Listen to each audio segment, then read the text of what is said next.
अब composition scheme में कुछ चीजें हैं जो कि हम बात करेंगे, चलिए देखते हैं क्या है ये।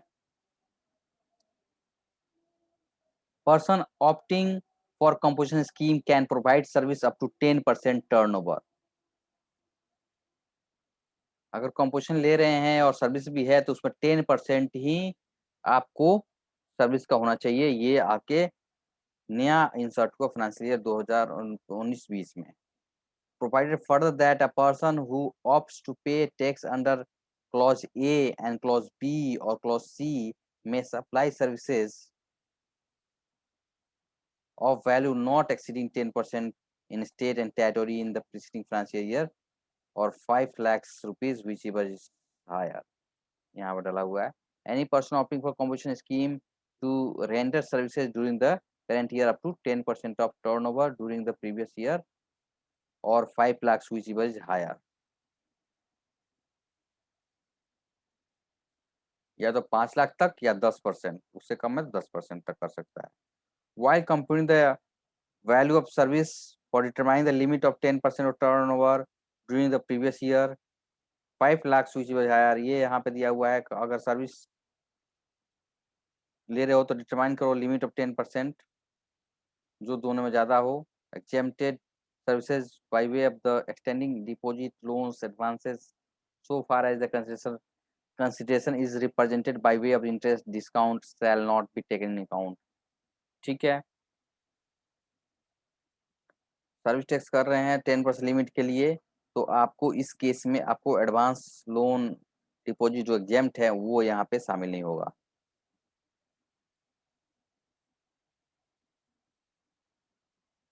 Tax rate applicable for these services is composite rate at which manufacturer, trader और रेस्टोरेंट के लिए दिया गया है टैक्स रेट।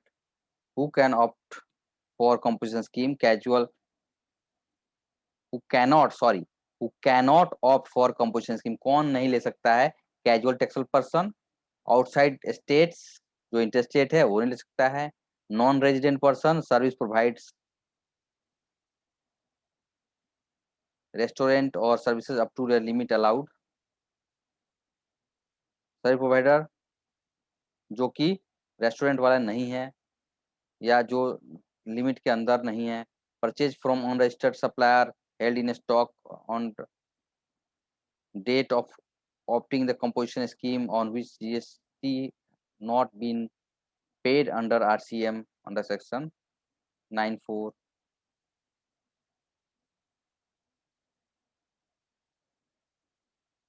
किससे ले रहे हो? अनरजिस्टर्ड पर्सन ले रहे हो जो कि स्टॉक में हेल्ड है और आपने आरसीएम पे नहीं किया है तो आपको भी नहीं मिलेगा। Manufacturer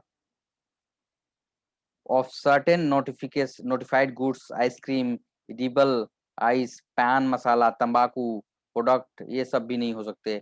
supplier of goods through e commerce operator भी कंपोजिट स्कीम में नहीं आ सकता। Internet supply of goods, interstate supply whether taxable और नॉट एग्जेम्प्ट, कोई भी वो नहीं होगा। नॉन टैक्सेबल सप्लायर जो भी होगा ये नहीं होगा। तो बेसिकली हम इस सारे को देखने के बाद हमें समझ लेंगे कि जो कि उस स्टेट में सेल करता हो, स्टेट के बाहर सेल नहीं करता हो, जिसका टर्नओवर लिमिट जो 1.5 लाख और 75 लाख दिया गया है, 1.5 करोड़ और 75 लाख उसके अंदर में होना चाहिए। और वो पान मसाला तंबाकू वम्बाकू ये सब स्पेशल केसेस नहीं वो करना चाहिए, या जिसके पास आरसीएम कोई बकाया ना हो, तो वो सारे चीज यहाँ पे देखते हुए हम उसी को जीएसटी कंपोजिट स्कीम में लेके जाएंगे। How two of composition scheme, इसके बारे में बात करते हैं। सिलेक्ट द ऑप्शन, यहाँ पे एंट्री रिक्वायरमेंट क्या क्या, न्यू रजिस्ट्रेशन लेंगे। Select the opting for paying the composite scheme में पार्ट बी में फॉर्म जीएसटीआर 1 में ही डाल देंगे तो हो जाएगा। Have filed GSTR 1 CMP3 by एस्पाइड लिमिट, जो भी लिमिट है माइग्रेशन करना है तो माइग्रेट कर लेंगे।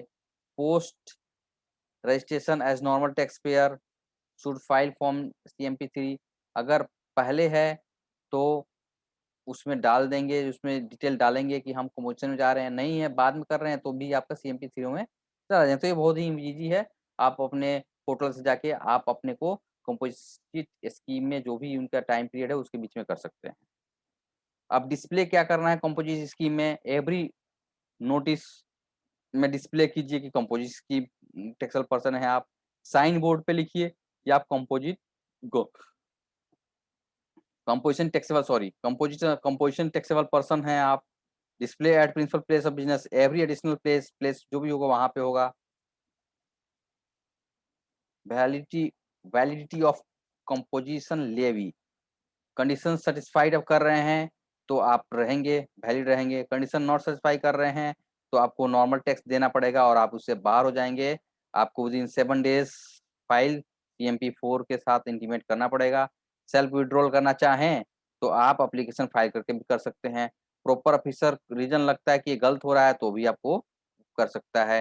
एक्सेप्टिंग रिप्लाई आप करेंगे, deny the composition scheme Dilai कर देगा। तो इस तरह से कर सके। Statement in STR1 ITC1 with in 30 days of intimation application order stock input से सारा चीज आपको ITC1 देना पड़ेगा।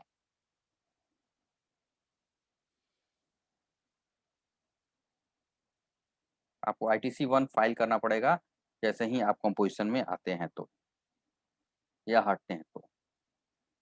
इस तरह से आपको ये आपने कंपोजिशन के बारे। अब आप देखेंगे कि form overview of forms involve, कौन कौन से फॉर्म आपको देखने होंगे। फॉर्म GST CMP 03 इंटीमेशन करेंगे आप, विलिंगनेस ऑफ ऑप्ट स्कीम जो है आपका वो आप इसमें देंगे। ड्यू डेट क्या है, prior to commencement of financial year के पहले आपको देना पड़ेगा। ITC 03 detail of input tax ले, जो भी आपके input tax WIP finish goods ले आपके पास पड़ा हुआ है उसके साथ डिटेल आप ITC 3 में देंगे। With in 16 days from the commencement business of relevant financial year, शुरू होने के पहले आप उसको 60 दिनों के अंदर में ITC 3 देना है। ITC 03 देना है। तो आप जो भी कंप्लायंस नहीं कर रहे होंगे वो जरूर ध्यान रखें कि आपको स्टॉक की डिटेल यहाँ पे ITC 03 देनी है with in 60 days from the commencement of financial year. तो ये जरा ध्यान देंगे, अगर आपने नहीं दिया है तो जरूर आप अपने क्लोजिंग स्टॉक की डिटेल भेज दें। Form GST CMP 03 04 intimation withdrawal of form, अगर आप स्कीम से बाहर आना चाहते हैं तो CMP 04 में आप कर सकते हैं। 7 डेज के अंदर में आप करें, वो जो भी होगा एक्सेप्ट और रिजेक्ट हो जाएगा।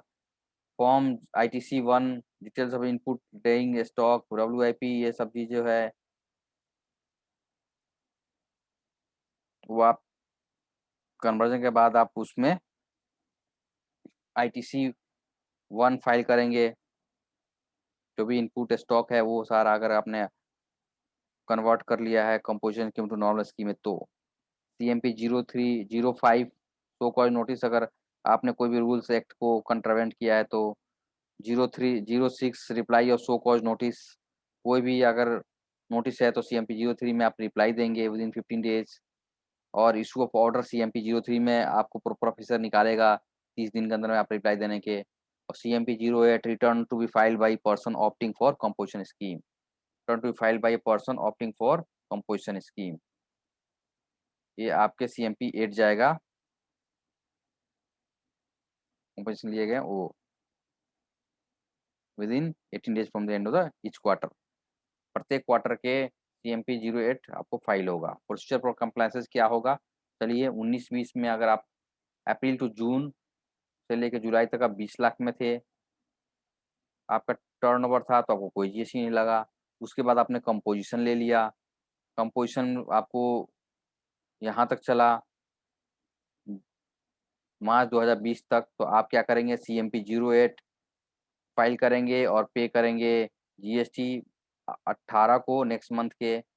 और आपको GSTR 4 फाइल करना पड़ेगा 30 अप्रैल ऑफ सक्सीन फाइनेंशियल को, GSTR 4 फाइल करना पड़ेगा। इसके बाद या तो आप कंपोजिशन स्कीम में चले जाएंगे या आप स्विच ओवर कर लेंगे। कंपोजिशन के जाए में तो जैसे पहले आप कर रहे थे CMP 08 फाइल करेंगे और GSTR 4 फाइल करेंगे एनुअल बेसिस पे। अगर स्विच कर दिया तो 3B मंथली फाइल करेंगे और GSTR 1 क्वार्टरली और मंथली जो भी होगा वो फाइल करेंगे। एनुअल बेसिस से फॉर्म 9 और ये सब चीज़ें फाइल करेंगे। तो ये से ध्यान से समझ लीजिए, ये पूरे कंपोजिशन का निचोड़ है जो भी कंप्लायंसेस आप करेंगे।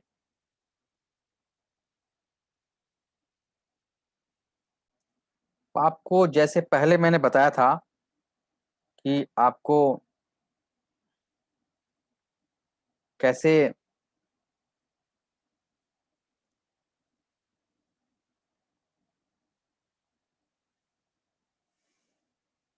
एक हम आगे बात करेंगे नोटिफिकेशन 2/2019 के बारे में।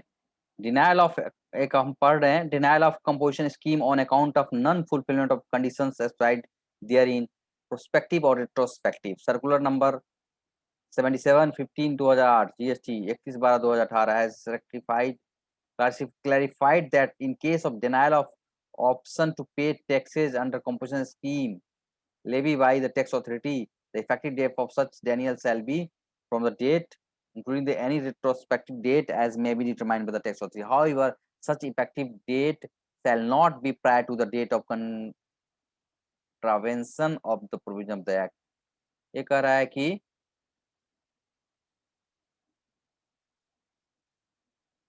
क्लेरिफाई किया गया है कि अगर कोई डिनाइल करता है कंपोजिशन का टैक्स, जो टैक्स अथॉरिटी ने लगाया है, तो इफेक्टिव डेट कब मानेंगे?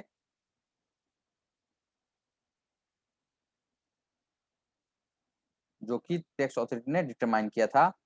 सच effective date shall not be prior to the date of contravention of provision of the act.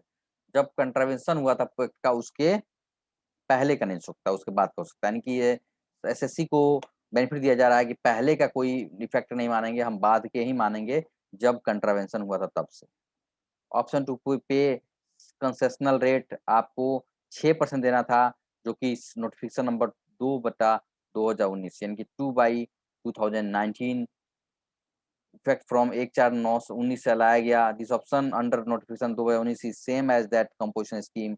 जैसे कंपोजिशन स्कीम सेक्शन 10 में दिया गया है, वैसे ही एक नया कंपोजिशन लाया गया, जो कि नोटिफिकेशन नंबर 2/2019 यानी कि 2/2019 लाया गया। और इसमें जो दिए गए हैं डिफरेंसेज, वो मैं आपसे बात करूंगा। कब अप्लीकेबल है?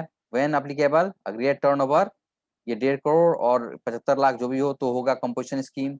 और ये नोटिफिकेशन कब लागू होगा? जब का टर्नओवर 50 लाख से नीचे हो या उसके बराबर।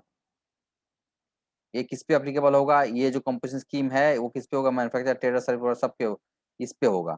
लेकिन मैन्युफैक्चरर, ट्रेडर यानी सर्विस प्रोवाइडर पे भी हो सकता है। यहाँ पे सर्विस प्रोवाइडर किस पे है?